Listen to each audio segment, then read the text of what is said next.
You're listening to the 24th broadcast of TBR Radio's, the TBR History Hour, with your host, TBR contributing editor, Dr. Edward DeVries. On today's show, Dr. Ed calls Bob Grenier, the curator of Central Florida's Lake County Historical Museum. The cultural Marxists are always saying that Confederate monuments and flags need to be placed into museums. Bob tells how those same liberals have gone to great lengths to stop his and other museums from actually displaying the flags and monuments.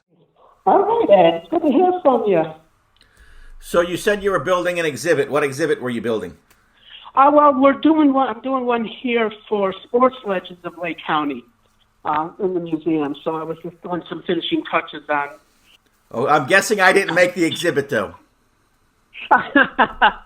No. Let me ask you this, though. Did my son make the exhibit?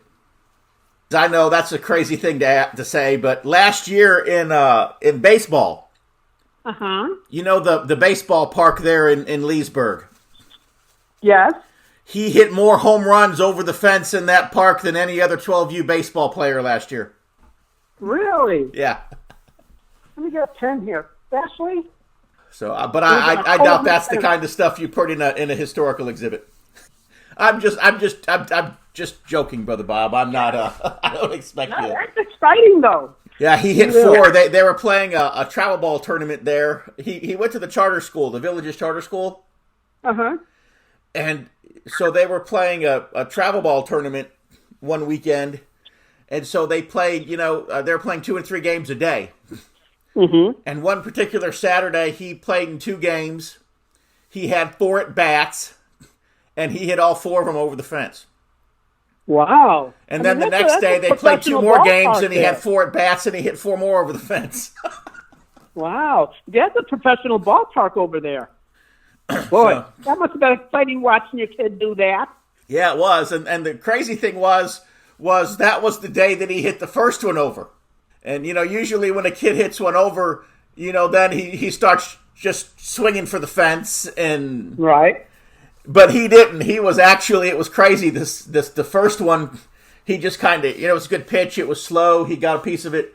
The second one, he told me that he was literally, just trying to pop a line drive into a hole there.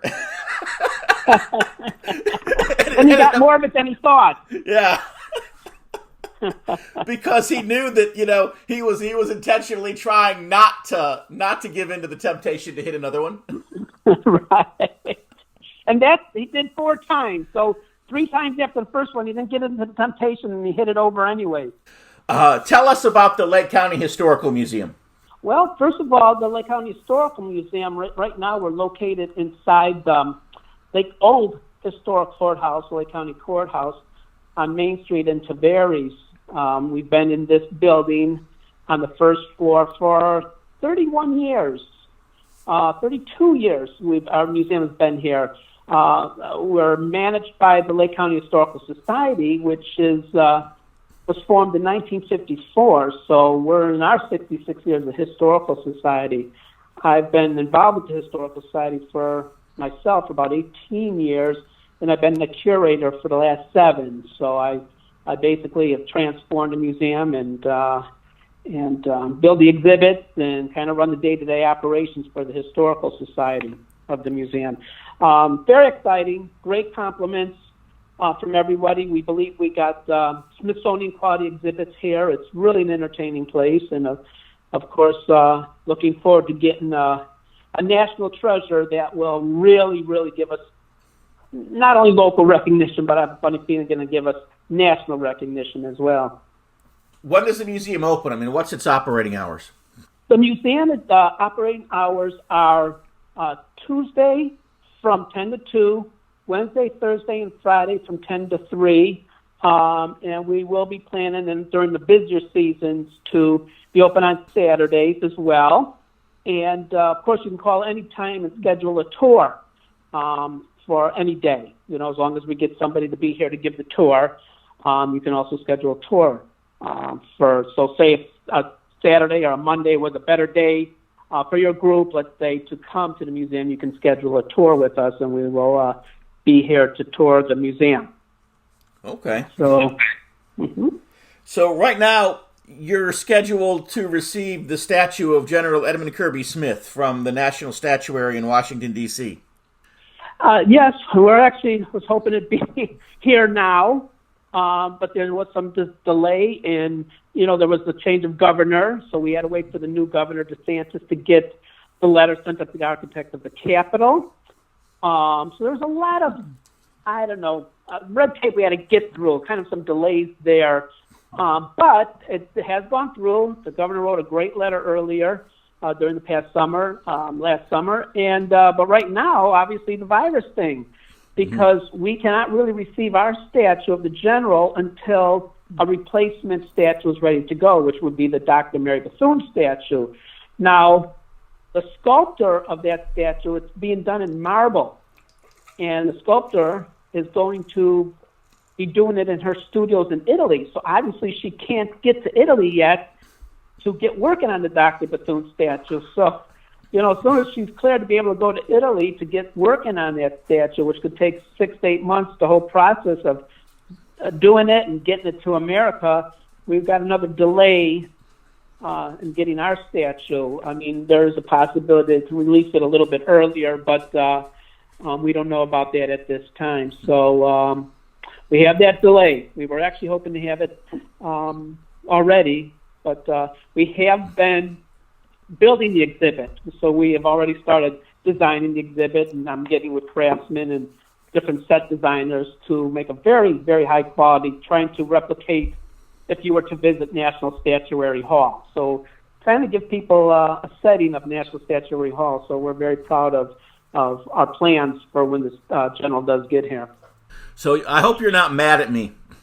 Starting from when he became governor, I was advocating to Governor DeSantis that he do nothing with that legislative decree that the statue be removed. In other words, had he never written that letter to the guardian of the Statuary Hall, that the General Smith statue would have never been removed. It had to be. He was going to do it anyway. I think the ball's rolling. I don't see any more of a delay in the process. I knew it was going to happen. So, no, I mean, do I wish it was still up in National Statuary Hall? That's where it was state? Of course. It should be there. I mean, the citizens of Florida put him there. I think it should be there. Is Dr. Bethune or other person out of history worthy? Of course they are. The reasons for the statue being replaced, I think, are not good. I think the reasons are very poor.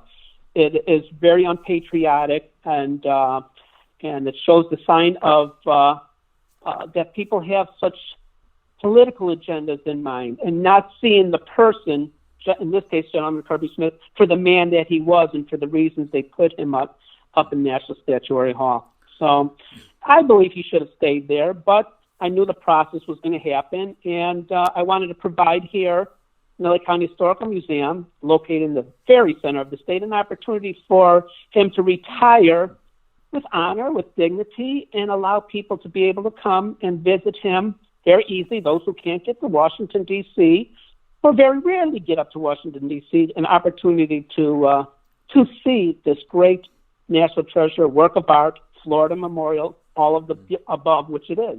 Right. Well, I know you would agree with this. And one of the big arguments against having the Smith statue in Statuary Hall representing Florida was that his association with Florida was very limited to the greater scope of his life. But yet at the same time, the fact that Florida chose him as one of their only two statues and that they wanted the state of Florida to be associated with him is just a testimony to the greatness of that man, that he was someone that the state wanted to be associated with.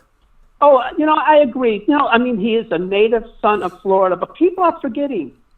People, when they have careers, many times their careers take them elsewhere. In his case, West Point, a professorship at the University of the South, Texas, and during not only the war between the states, but the Mexican War, he was out there. His travels as a botanist. Did he come home? Yes, he came and visited home. I'm from Chicago. I go there to Chicago all the time. I'm still a native Chicagoan. I'm a native Floridian, Illinois. And I, even though I've been here in Florida for the last 30 years, it doesn't change the fact that Chicago was my birth home. So when they look at me, they say, hey, boy, Bob achieved this, this, and this outside of our state of Illinois. Same with Edmund Kirby Smith. He was a Florida son that because this memorial is to Florida's most distinguished soldier, that's what he was, Florida's most distinguished soldier. He went out there and served. He was West Point. He was the Federal Army for 16 years. He was the war between the states. He could have gone on to be much more. Even afterwards, he was offered positions. And yet, these people think he didn't have much association. Hey, he came home. He was invited to reunions, veteran reunions here in Florida. He came for, to get the family, meet the family, go fishing. I mean, these people say from Lake County, what does he have to do? Well, first of all, Lake County was part of St. Johns County when he was born. But I tell people, don't you ever visit St. Augustine? Don't you ever visit the home that you're from? Go back each year. What about you snowbirds? Are you Floridian or are you from your whatever state you come from? So he has so much to do with Florida. He is Florida. He was called the Seminole. He was nicknamed the Seminole. He was Florida, and he was at the time the most distinguished soldier. And even then, there were other soldiers, but not at the time. Others like General Summerall, for instance. But at that time, he was. And even you can make a case that even now, he's still the most distinguished soldier that ever came out of the state of Florida. Open your web browser and type in www.barnesreview.org and discover the Barnes Review magazine. In the Barnes Review, you will read vignettes of man, from the prehistoric to the very recent, from forgotten races and civilizations to first-person accounts of World War II and the late Cold War. There is no more interesting magazine published today, nor a more significant and important subject than real history. So visit www.barnesreview.org and subscribe to the Barnes Review. You can subscribe to receive the Barnes Review magazine in its print form, or in convenient electronic delivery. Our host has been a subscriber to both formats for years. So visit www.barnesreview.org and subscribe to the Barnes Review. Right. Well, you had mentioned Chicago. I'll have to tell you my personal story here. I was conceived in Ocala, came within 3 weeks of being born there, and my mom just, for whatever crazy reason, decided that she wanted to move back to Chicago. So I was born there and grew up there. But my grandparents had a horse farm in Ocala, so I ended up spending some time, throughout my childhood in Florida, even though I didn't live there. And then moved there in my 30s and lived in Florida from 2007 until just a couple of months ago. When I took a position here in Maryland. But I grew up on the south side of Chicago, 142nd and Torrance. So I have to ask you, where in Chicago? Well, I was born at St. Anne's Hospital on the kind of near west side there. It was on Central Avenue. And I grew up in a west suburban town called North Lake, which is not too far from O'Hare Airport. And one of the last of old Main Street USAs as far as growing up in a metropolitan area like Chicago. We were a kick-the-can neighborhood. We were just one of those neighborhoods that even as of last night, we had a group text with all my buddies that we grew up with on Laverne Street. So North Lake is a town, again, it's obviously changed through the years since the times that I grew up there. But there was near other towns that you might recognize called Elmhurst and Franklin Park and Melrose Park and Maywood. It was in that area right there, some of the larger suburbs of Chicago. And worked in Chicago every day while I lived up there. Okay. So I got to ask you a question now to kind of circle back to your sports exhibit. The 2016 Cubs that won the World Series, if you look at their 25-man roster for that year, over half of them lived in Florida. Did any of those guys make the exhibit? No. Basically, the exhibit is sports legends of Lake County. Okay. So it's because of the small space I have to do this exhibit. It's not for the entire state of Florida. It's just for our county of Lake. Jonathan LaCroix is still playing. No, he played for the Cubs last year. He's, I think, with Boston this year. He's on the wall because played at Umatilla High School and was born in Eustis, which is the next town over from where I'm at right now. I'm hoping to make contact with him. Maybe he'll be a guest speaker for us over here at the museum during the off season. So you obviously you're from Chicago. Mm-hmm. You're a Yankee. Yeah. And Yankee Bob, they call me. Yeah. Some people will call you a damned Yankee. You know what a damned Yankee is versus a regular Yankee. Well, I'm assuming that it's not as endearing as Yankee Bob. No. Well, the saying used to be that a Yankee is someone from up north. A damned Yankee is someone from up north who comes down south and stays. Okay. Well, I don't think my southern friends want me to leave. Right. Well, that's kind of my point. Is you're a Yankee, and you know you told me offline that you had no Confederate ancestors, and yet you're one of Central Florida's largest advocates for Southern history, Southern heritage. Absolutely. I've been involved, since like the year 2000. So about the last 20 years, I've really devoted a lot of time, not the preservation of all history, basically, because of where I am. I've written 8 books, and I'm a museum curator, and I'm president of several historical societies. But one of the biggest things is when I came across the old 1871 Captain Haynes Woodley House and started studying. Of course, I had all the education from Chicago, so you could imagine what history I received growing up. But this changed me when I was researching for the book on Captain Haynes. And I started to learn that I've been being told basically a lie, and that the Southern people with Confederate ancestors are really, really taking a beating that they don't deserve. So I became a strong advocate, helper, friends with saving Southern heritage and preserving and educating a Southern heritage. I'm going to say all of my Confederate friends, I should say Southern friends with Confederate heritage, are some of the warmest, best people I've ever met. They are fun, exciting. They don't have a hateful bone in their body. They're very, very respectful of everyone, and I love being associated with them. I've spoke at many of the Jackson banquets, the UDC convention. They created an award. The Sons of Confederate Veterans created an award back in 2005 called the Distinguished Legionnaires. Just created it because of me.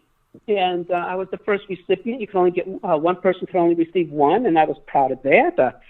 The UDC, the ladies are wonderful.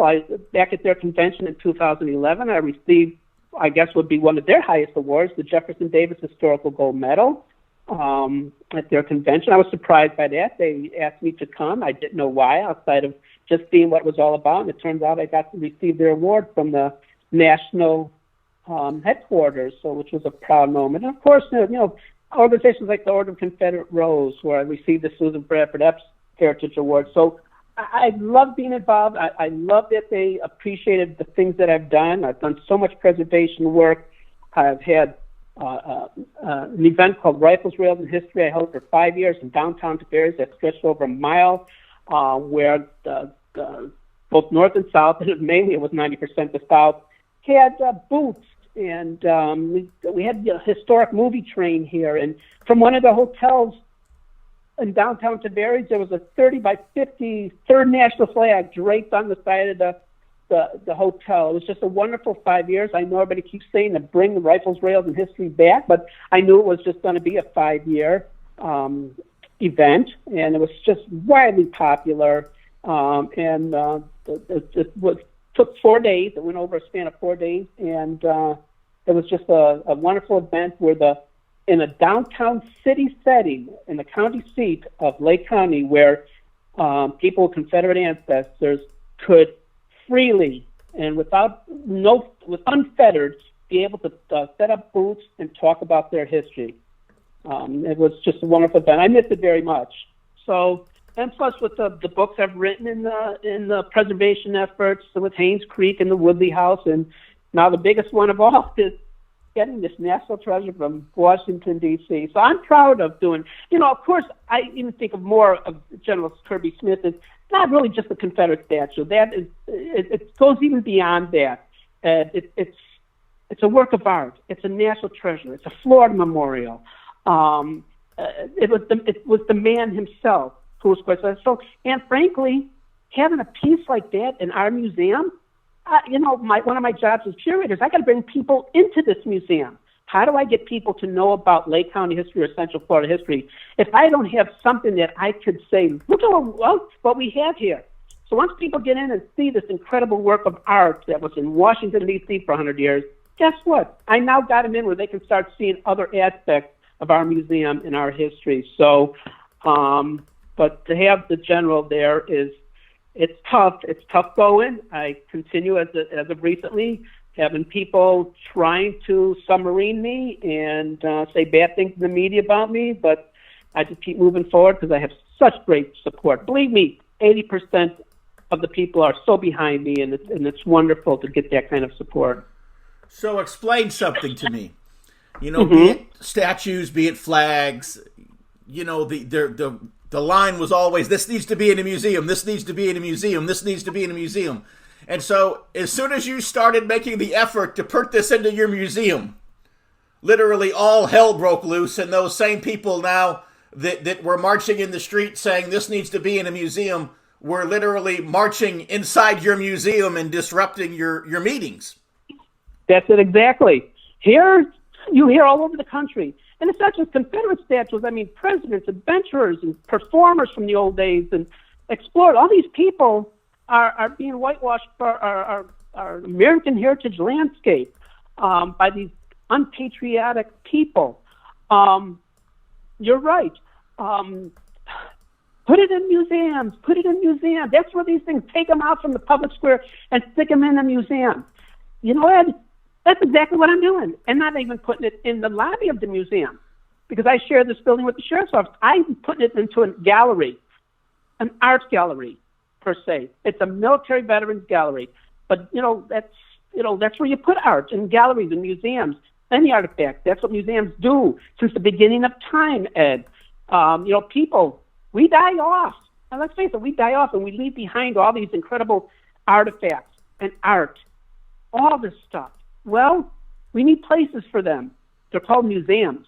And now these people who say put them in museums, now, because they have some political agenda or they're just hateful, spiteful people, are saying, oh, you can't even put it in that museum. You can't put it in the museum. Who said you can put it in that museum? It just doesn't make sense to me. And the funny thing is, a couple of those people who they had as guest speakers at some of their rallies said, put it in a museum. I think unbeknownst to the people who asked them to come and speak. And sure enough, they're saying the same thing that we say. It's a work of art. It's a great national treasure. Stick it in a museum. Well, guess what? Isn't that what Yankee Bob is doing? Sticking it in a museum. Extra, read all about it. If you're like me, and I'll bet you are, you like to be on the cutting edge of honest news and accurate information. 26 times a year, the American Free Press newspaper can be delivered to your door, packed with the kind of uncensored news that I know you're going to appreciate.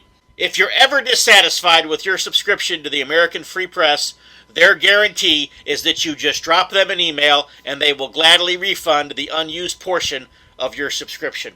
So what are you waiting for? Visit www.americanfreepress.net. Once again, www.americanfreepress.net. And find out about the American Free Press. Do it today. Extra, read all about it. Were you ever a sutler in Civil War reenactments there in Florida? No, I was never a sutler, though I did reenact.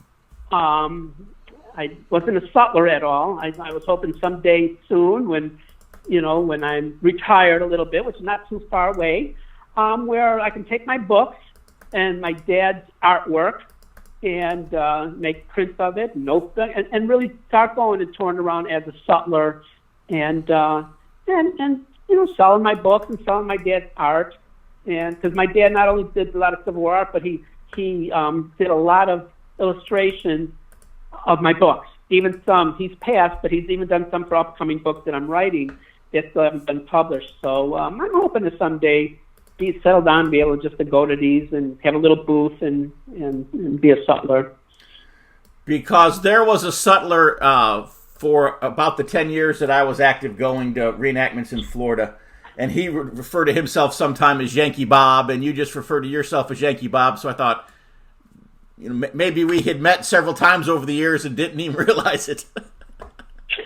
Yeah, and like I say, it wasn't even me who gave myself the name. That's what everybody kept calling me. I'm their favorite Yankee, they say. The sons and daughters say, I'm their favorite Yankee. They're the ones. And sometimes if I just write Bobby, people are like, Bobby. And then I say Yankee Bob. Oh, yeah. So not proud. I mean, I'm very proud of that. And it has nothing against, my heritage in Chicago. Of course, my grandparents are Italian immigrants, or the fact that my dad had some great uncles that served in the Union Army. It has nothing to do with it. It's my love of history and preservation of everybody's heritage. And I have saved heritage from many, and used in the museum and displays many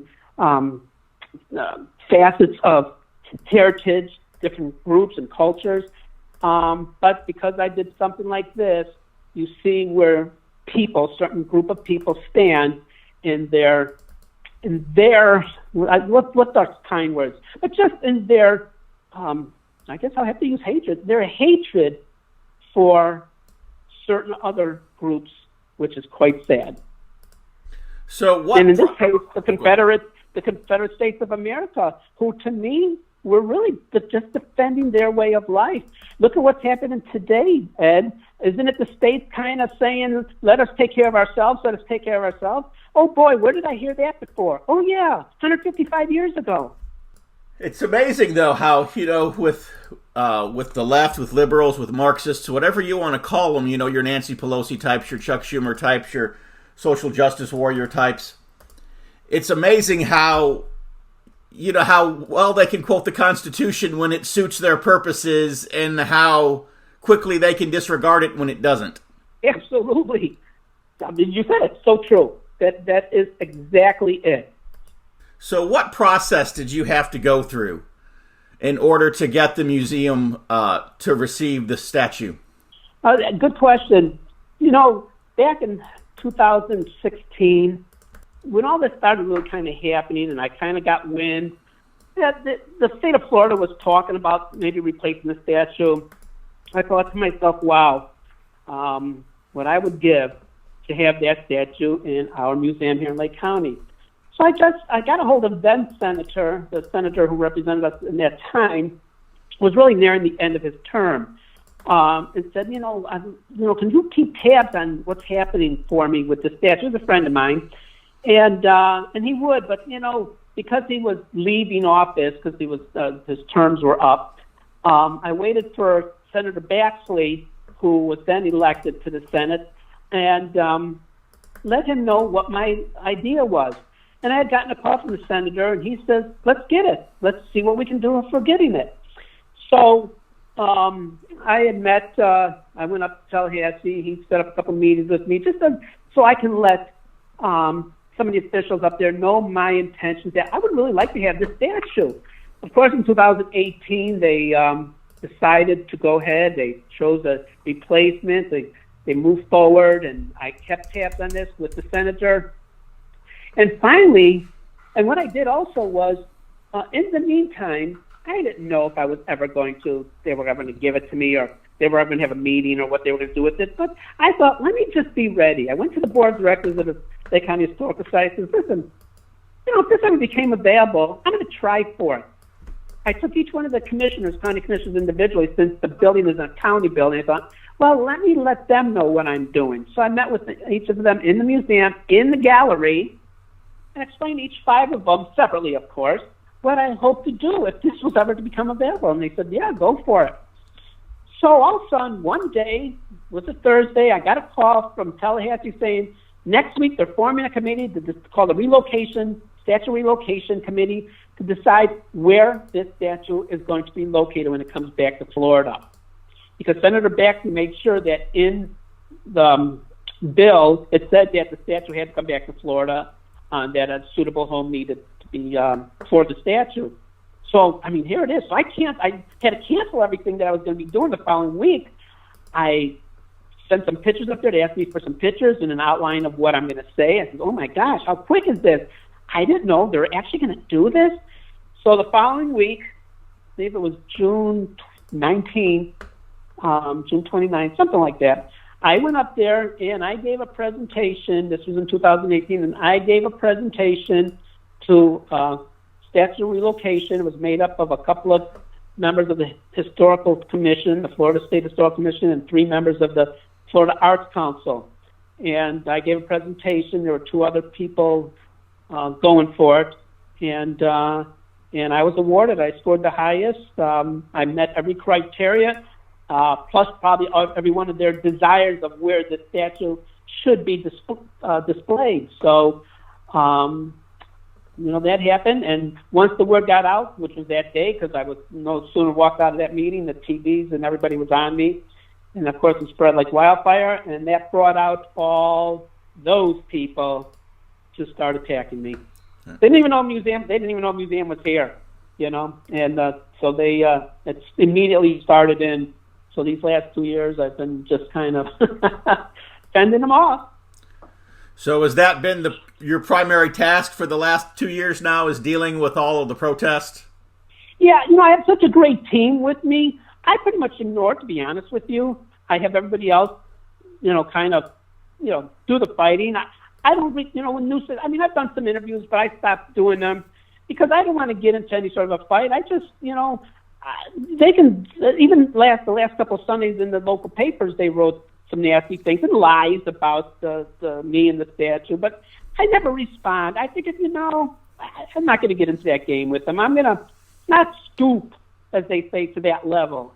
I'm just going to be a gentleman, and I was through this whole process. I've been a gentleman through this thing, and I know all my Southern friends are very proud of me. I was on Tiberi City Council when I first received the statue. I was still a city councilman, and those people came and they tore me a new one. It was horrible. People that I thought were my friends, and they came in there, and it was sad to behold how they called me every name in a book, lied about me, this, that, and the other thing, and but I remained a gentleman, and I've stayed through this whole thing. I've not wavered. I just, attack me all you want, say bad things. I'm not going to say bad things about you. I'm not going to tell the media anything bad about you. They continue to call me names. I mean, literally calling me names in the newspaper. But I won't go to that. When the newspaper's interviewed, I say, statue's coming. So, I'm just a gentleman. So was your museum the only one that had bid for the statue, or were there others that had bid for it as well? Well, there was the St. Augustine Historical Commission, but they weren't really ready. And, they were kind of saying, we weren't ready for this. We weren't ready for this. Well, when I tell people, when people say, well, they weren't ready. Well, how come I was ready? Because I followed along with this. I had this sense that they would have to put this statue somewhere, so I was ready. I had my board on board. I met with I sent letters to the Senate president. I met with the county commissioners. I did everything to prepare for this day when I gave my presentation, which you could still see online at the Florida Channel. And these people were ready. Then there was a guy who's co-writing the book on Charles Pillars, who also put in a bid. He's a doctor from Jacksonville who's loves art and the art of Charles Pillars, who was a sculptor who created the General Kirby Smith statue back then. And he was. I think they just went with the people who was kind of following along a little bit. I don't think they put out there, okay, you museums and all you places, who wants this statue? We're going to have this thing. I think they wanted to keep it where it was just like 2-3 people that showed an interest in it and have us go for it. And one of them, of course, was me. I got to speak first, and frankly, the third guy didn't even show up, though he really wanted the statue, and probably still does. But I'm kind of proud because this is not a St. Augustine story. St. Augustine did not put this statue up there. The state of Florida and our citizens put this statue up there. As a matter of fact, the Speaker of the House at that time in 1920 was the founder and president of this Lake County Historical Society 30 years later in 1954. Wow. So what a coincidence that is. So yeah, I'm very proud of that I was awarded this, and I'm not going to give up. There's just no way that they could make me give up on something like this. I feel I'm being very patriotic, very loyal to my conservative values, my moral values, my Christian values, and especially the way I've been acting towards the people who have been attacking me. I let it go. I mean, to be in a fight and stoop to that level is, I don't want to belittle myself. I always say that my dad passed in 2016 before all this took place, and I am of the belief that if I gave up, without a higher power, like county commissioner, somebody saying, Bob, we're not going to put it in there, but I'm personally not going to get up. I'm of the belief that when I get to heaven, hopefully get there, that I have to face my dad, and I'm not going to have him tell me, why did you give up? Why did you give up, Bob? Where was your courage? To the end. And so I'm going to stick with this and get that statue here, and it is going to be an incredible Smithsonian quality exhibit. I'm bringing in the finest people to do the stage setting. The historians are going to be the best historians in all the aspects, subjects of this exhibit. So I'm very proud, and I'm looking forward to it. I wish it would move along a little quicker. Welcome to the Christendom curriculum. Every parent who decides to homeschool wants to secure a great education for their child, while also saving time and money. But these days, many parents have another concern. They also want a homeschool curriculum without all the multiculturalist, politically correct diversity doctrine that's really little more than a thin disguise for an anti-Christian, anti-American, and anti-Western civilization bias. Now there is such a curriculum. The Christendom curriculum gives your children a complete education in Bible, history, literature, and more, focusing on the classic academic skills of reading, writing, and arithmetic. But we also tell the story of Christendom, the story of the Christian nations, especially as Christ's kingdom has been historically manifest in the nations of Europe and America. And we do so without apology. The Christendom curriculum is the only Christian nationalist homeschool program you'll find. We support the right of the European and American peoples to their historic Christian cultures against the globalist leftists who want to destroy those cultures. Not only that, but we provide assigned reading courses for various hot-button subjects in our current culture wars, including feminism, social justice, and cultural Marxism, among others. These reading courses will teach your kids how to survive a social justice warrior attack, how to debate with leftists on social media, how to reform their local churches and communities, and more. We're living in a time of tremendous historical and social change. Christians have the opportunity now to begin building the culture and civilization of the next 1,000 years and beyond. It's an exciting time to be alive. So if you want to help raise the next generation of culture warriors, if you want your children to grow up with a love for Christ's kingdom and for their own nation, while at the same time learning how to defend America and rebuild the West, the easy-to-use Christendom curriculum is for you. Click the Learn More button to get in on the action. And thanks for listening.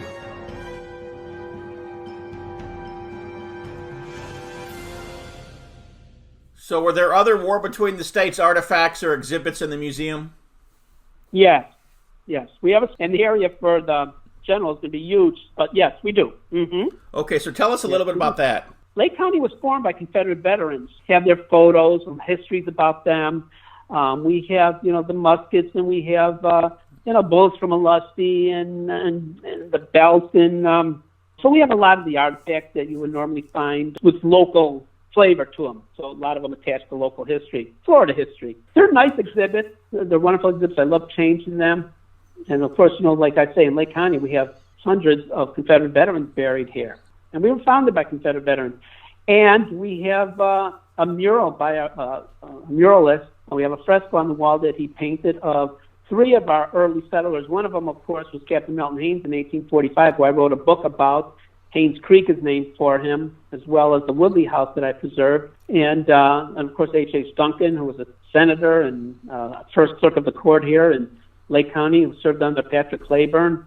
and St. Clair Abrams, who was, his home is still standing here, who was one of the wealthiest men in the state of Florida, with Mr. Sanford, who's the city of Sanford's named after, and he was a Confederate veteran. He was was captured at Vicksburg, captured twice actually. This is a county that we have to tell the story of Confederate veterans. Many of them, we've had African American black Confederates that lived here. So, and we got their stories.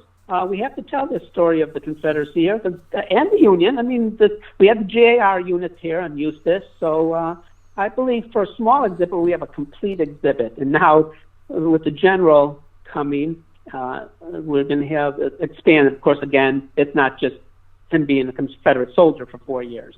Well, I don't know about Lake County, but living in Ocala as many years as I did, I learned a little bit of the history there. You know, Robert E. Lee vacationed in Ocala because of the Silver Springs. You know, Ulysses S. Grant vacationed in Ocala. You know, there were like 20-some U.S. presidents over the years who vacationed in Ocala because of the springs. Does Lake County have a similar history? Was there something that was drawing a large number of these historical figures to Lake County, especially if they were in Ocala? I mean, even by horseback, they were probably just a little more than an hour away, and by train, they were just minutes away. Yeah, and they did. Because Grant came through here, through the Leesburg area, what would be today Leesburg and Eustis, the various areas came through here. And, you know, so many of the soldiers, you know, that's why I tell these people, if you don't think that General Abner Kirby Smith didn't come on vacation and visit home here and say, well, he had nothing to do with it, he left and that was it. Well, no. I mean, Lake County is famous for our fishing. I mean, that's why we're called Lake County. Because of 1,400 named lakes. We were famous with presidents. Even modern-day presidents used to come here and fish in the sports that were here. I'm talking about hunting, of course, fishing, like I say. So, yes, Joshua Chamberlain, you know, who was a Union general, a colonel and a general. So a lot of veterans came through here. Heck, you know, early before Stonewall Jackson, he was down in this area and came through here before he was Stonewall, of course. When he was in the Federal Army, stationed down here in Florida, when he was doing reconnaissance missions through not only the Kissimmee Chain of Lakes, but what would be now here, the Harris Chain of Lakes, what we call the Harris Chain of Lakes. So yeah, these people, they use their generic Wikipedia history, and they think that's enough to combat me and all the supporters, but people got to start digging deep. I mean deep. They don't look at the letters. They don't look at the dispatches. They don't look at the journal entries. They don't dig deeper into the lives of these people. These were incredible people, good or bad. You know, even our great people like our presidents, you know, like George Washington, they want to find all this negative.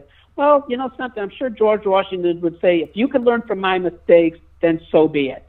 If you can learn from my mistakes, but I hope you know I did so much more than make certain mistakes. And he did, but he was the majority of his life and what he did for America. He is certainly the father of our country, and he should be honored for what he's done in the sacrifices he made for our country. And again, I say, like General Smith, like Stonewall, like Robert E. Lee, like Grant, like Jefferson, like Washington, like any of them, they would be more than happy to say, hey, listen, if you remember me, if you remember some of the mistakes I made and you learn from those, well, then so be it. I'm more than fine with that. The good and the bad, triumph and tragedy. That is what history and heritage is all about. That is my job as a curator, to present that, not only in exhibits to preserve, but to educate as well. Tell us about some of the other exhibits there in the museum. I know we've been talking a lot about the Southern and the Confederate, but tell us about some of the, and of course you mentioned the sports earlier, but tell us about some of the other exhibits. Well, we have lots and lots of exhibits. It's what would look like a small museum, but it's got a lot of exhibits, and then we're creating more. Everything from Astor, Florida, the town of Astor, Florida. Of course, Jacob Astor died on the Titanic, and he was the wealthiest man on the Titanic, and worth like $80 billion today. I love the Blackwater Inn there in Astor. I used to just love to eat there. Is that actually in Lake County? Yes, it is. Okay. The city of Astor is Lake County. Mm-hmm. I mean, you go around, of course, we have, we're creating an exhibit on a civil rights guy named Virgil Hawkins. We have the Spanish exhibits explorations. We have our natural history. We have transportation, the railroads, the steamboats. We have the what would be the Florida Indigenous, Temucans and Seminoles. You go around and we have Disney and his two connections with Lake County. Spent time with his aunt here. His parents were married here. The forming of the county. You have our citrus industry. You have, the military from all the various wars, World War I, World War II, the Spanish War, Korea War. So we are loaded down with a lot of history. We have this fossils. Florida was underwater during the age of dinosaurs, and the mammals came up. And the kids, and me especially, we love our dinosaurs. We love our prehistoric animals. So you find a lot of that. So we have that here. We have beautiful frescoes painted on the wall by a wonderful muralist that depicts a lot of the history of Florida, which I had commissioned. And Tuskegee Airmen and General Polly Pryor. She is from Leesburg. She's the first woman of Lake County ever to achieve the rank of general.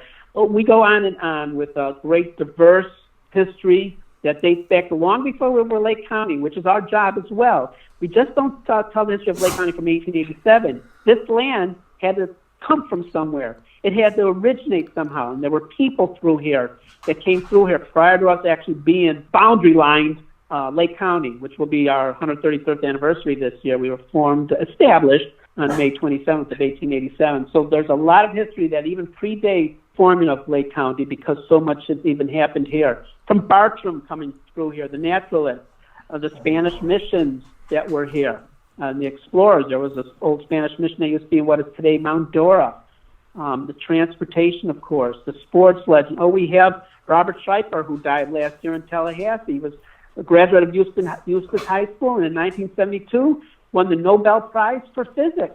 Built that exhibit. One exhibit after a lot of great artwork. We really fit in all very, what I believe, at the risk of sounding immodest, said beautiful, high-quality exhibits. Of course, I bring in a lot of talent to do them. I kind of design it and imagine it, but I bring in the artists that know how to paint and know how to sculpt and know how to do all these different, create that vision for me. That's what I wanted for the display. So you describe these as Smithsonian-quality exhibits.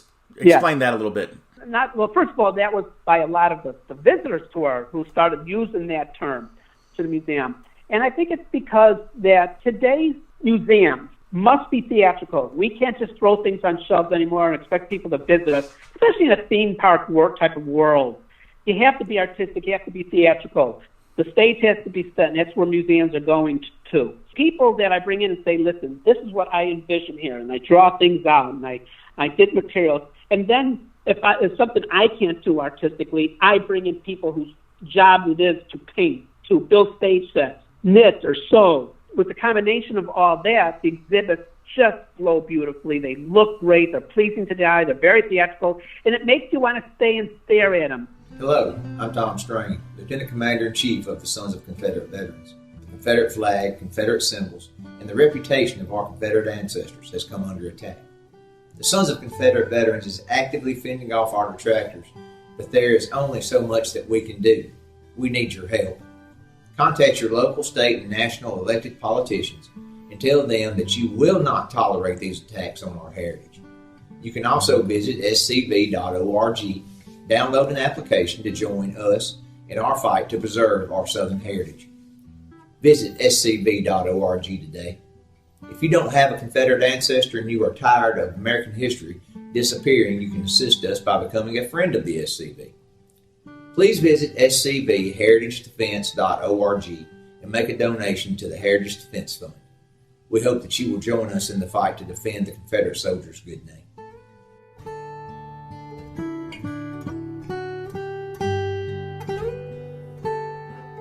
So the funding for the museum, does it come primarily from the admission charge? Does the county fund the museum? Do the memberships in the Historical Society fund the museum, or their grants? I mean, I realize that such an operation costs a lot of money. Where does most of that come from?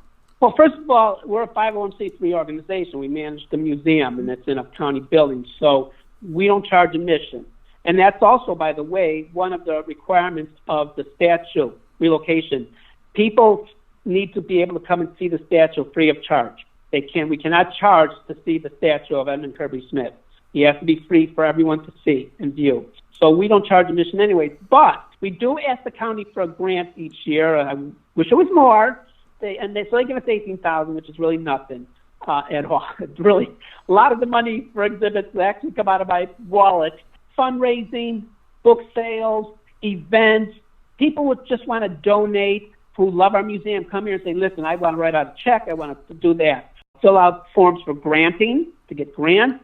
So that type of stuff is how we get funded. And basically, it's building a museum like we do with a great group of volunteers. It's amazing what we do here when all our fellow counties or museums similar in stature to ours, lots of funding, from their respective officials.